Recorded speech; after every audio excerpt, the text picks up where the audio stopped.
Hello friends, welcome to my channel. இன்னைக்கு நம்ம சேமியா உப்புமா எப்படி செய்யறதுன்னு பார்க்கலாம். இப்போ panல ஒரு ஸ்பூன் எண்ணெய் விட்டுருக்கேன். இப்போ நம்ம சேமியா வறுத்துக்கலாம். இது வந்து வறுக்காத சேமியா. ஒரு நிமிஷம் போல வறுத்துக்கலாம். நீங்க கடையில வாங்கும்போது வறுத்த சேமியான்னு கேளுங்க. அப்படி இல்லனா வறுத்து சேர்த்துக்கங்க. பாருங்க இப்போ சேமியா வறுத்தாச்சு. இது ஒரு ஓரமா வச்சுக்கலாம்.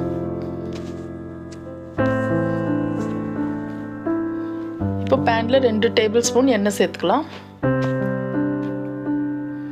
கடலைப்பருப்பு, உளுத்தம் பருப்பு, கடுகு சேர்த்துக்கலாம்.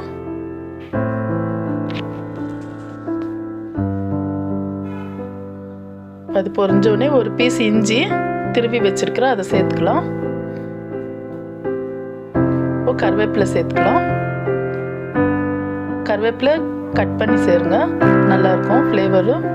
வெங்காயம், ஒரு வெங்காயம் சேர்த்துக்கலாம். 4 பச்சை மிளகா சேர்த்துருக்கிறேன், காரத்துக்கு தகுந்த மாதிரி சேர்த்துக்கலாம்.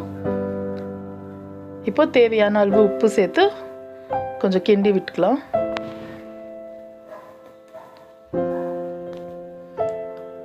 இப்போ பட்டாணி, பச்சை பட்டாணி ஒரு கப்பு சேர்த்துக்கலாம். கேரட், ஒரு கேரட் பொடியாக கட் பண்ணியிருக்கேன். உருளைக்கிழங்கு, ஒரு உருளைக்கிழங்கு கட் பண்ணியிருக்கேன். ஒரு தக்காளி சேர்த்துக்கலாம். இதெல்லாம் சேர்த்து நல்லா மிக்ஸ் பண்ணி விட்டுக்கலாம்.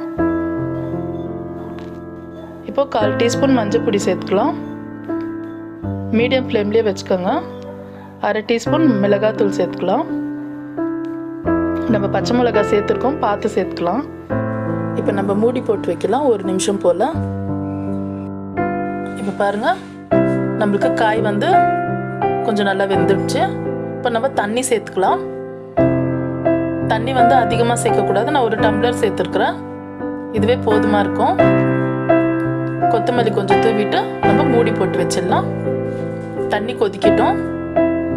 பாருங்க, தண்ணி கொதிக்குது. இப்போ நம்ம சேமியா சேர்த்துக்கலாம். நம்ம வறுத்து வச்ச சேமியா சேர்த்துக்கலாம்.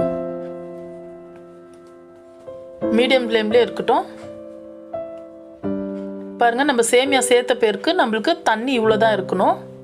நம்ம சேமியா மேலே கொஞ்சம் இப்படி கவர் ஆகணும், அவ்வளோதான். அப்போ தான் சரியாக வரும்.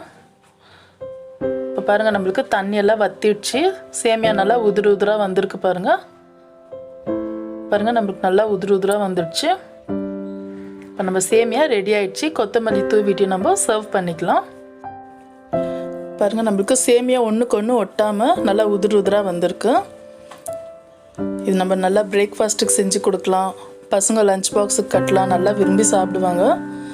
அவ்வளோதான் ஃப்ரெண்ட்ஸ். இந்த வீடியோ உங்களுக்கு பிடிச்சிருந்தா லைக் பண்ணுங்கள், ஷேர் பண்ணுங்கள், மறக்காமல் சப்ஸ்கிரைப் பண்ணுங்கள்.